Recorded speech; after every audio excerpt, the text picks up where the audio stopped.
இன்றைக்கி நம்ம பூர்ண கொழுக்கட்டை ரொம்ப ஈஸியாக எப்படி செய்கிறதுன்னு பார்க்க போகிறோம். சொன்னால் ஆச்சரியப்படுவீங்க. 10 நிமிஷத்தில் 100 கொழுக்கட்டை கூட ரொம்ப ஈஸியாக செஞ்சிடலாம்.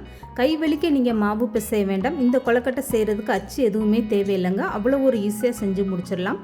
ஹலோ ஃப்ரெண்ட்ஸ், வெல்கம் டு சமையல் டிலைட்.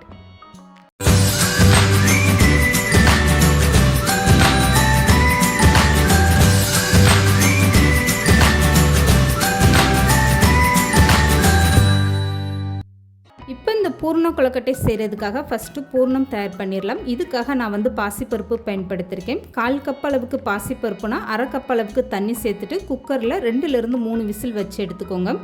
இப்போ பாருங்கள், 3 விசில்லே இந்த பாசிப்பருப்பு நல்லா குலைவாக வந்துருச்சு. இந்த பாசிப்பருப்பு அப்படியே ஒரு அகலமான பாத்திரத்தில் மாற்றிக்கோங்க. 1/2 கப் அளவுக்கு துருவிய தேங்காய் சேர்த்துட்டு ஸ்டவ் ஆன் பண்ணிவிட்டு இது ரெண்டையுமே நல்லா இப்படி வதக்கி விட்டுருங்க. இப்போ 3/4 கப் அளவுக்கு நாட்டு சர்க்கரை எடுத்துக்கோங்க. உடச்ச வெல்லம்னா அதை நீங்கள் பாகா காய்ச்சிட்டு சேர்த்துக்கோங்க. இப்போ நாட்டு சர்க்கரையும் சேர்த்துட்டு இந்த மாதிரி நல்லா இது கெட்டி ஆகிற வரைக்கும் இந்த மாதிரி கைவிடாமல் கலந்து கொடுங்க. இப்போ ஸ்டவ்வை மீடியமாக வச்சுட்டு 1/2 ஸ்பூன் அளவுக்கு ஏலக்காய் தூள் சேர்த்துக்கோங்க. அப்போ இந்த பூர்ணம் நல்ல வாசனையாக இருக்கும். இதில் நீங்கள் தண்ணி எதுவுமே எக்ஸ்ட்ரா சேர்க்க வேண்டாம். இப்போ பாருங்கள், இந்த பாசிப்பருப்பு நல்ல ஓரளவுக்கு கெட்டியாக வர ஆரம்பிச்சிருச்சு. இந்த ஸ்டேஜில் நீங்கள் 1 ஸ்பூன் அளவுக்கு நெய் சேர்த்துட்டு நல்லா கலந்து கொடுத்துருங்க. இப்போ இந்த பூர்ணத்தை நீங்கள் அப்படியே ஸ்டவ் ஆஃப் பண்ணிவிட்டு ஆற வச்சு எடுத்துக்கோங்க.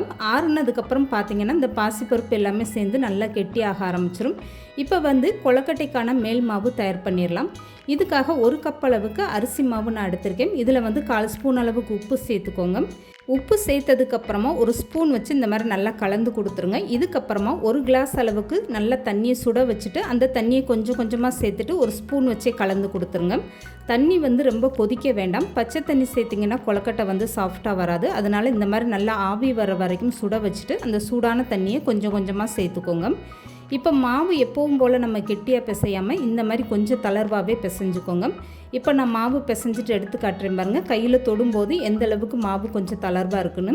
இந்த மாதிரி நீங்கள் மாவு பிசையும் போது கொழுக்கட்டை நல்லா சாஃப்டாக வரும்.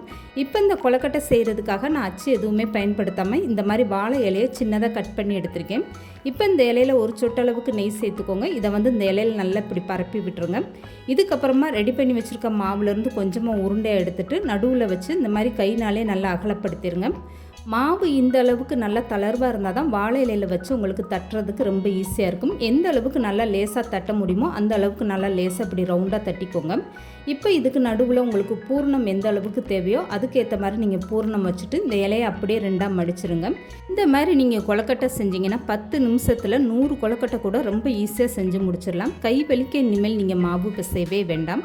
இப்போ இந்த வாழை இலையை 2ஆக மடித்ததுக்கப்புறம் வாழை இலையை ஓப்பன் பண்ணி இந்த கொழுக்கட்டையை சுற்றி இந்த மாதிரி நல்லா அழுத்தி விட்டுருங்க. அவ்வளோதாங்க. மீதம் இருக்க எல்லா மாவும் இதே மாதிரி நீங்கள் ரெடி பண்ணி வச்சுக்கோங்க. இப்போ இந்த கொழுக்கட்டையை வேக வச்சு எடுக்க ஒரு இட்லி பாத்திரத்தில் 2 கிளாஸ் அளவுக்கு தண்ணி சேர்த்துக்கோங்க. தண்ணி சேர்த்ததும் உள்ளே ஒரு சின்னதாக மூடியோ இல்லை ஸ்டாண்டோ போட்டுக்கோங்க. இதுக்கப்புறமா ஒரு பெரிய தட்டு வச்சுட்டு மடித்து வச்சுருக்க எல்லா வாழை இலையும் வச்சு இட்லி பாத்திரம் மூடி போட்டு கரெக்டாக ஒரு 10 நிமிஷம் வேக வச்சு எடுத்துக்கோங்க. இப்போ 10 நிமிஷத்துக்கு அப்புறம் நான் ஓப்பன் பண்ணி காட்டுறேன் பாருங்கள். கொழுக்கட்டை எந்த அளவுக்கு நல்லா சாஃப்டாக ரொம்பவே சூப்பராக வெந்திருக்கு பாருங்கள். கையில் தொடும் போதே எந்த அளவுக்கு நல்லா சாஃப்டாக இருக்குது பாருங்கள்.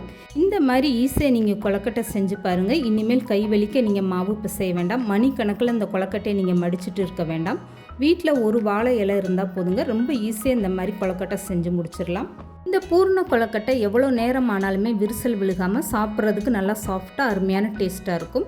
இந்த வீடியோ பிடிச்சிருந்தால் லைக் பண்ணுங்கள், ஷேர் பண்ணுங்கள். மறக்காமல் சமையல் டிலைட் சேனலை சப்ஸ்கிரைப் பண்ணுங்கள்.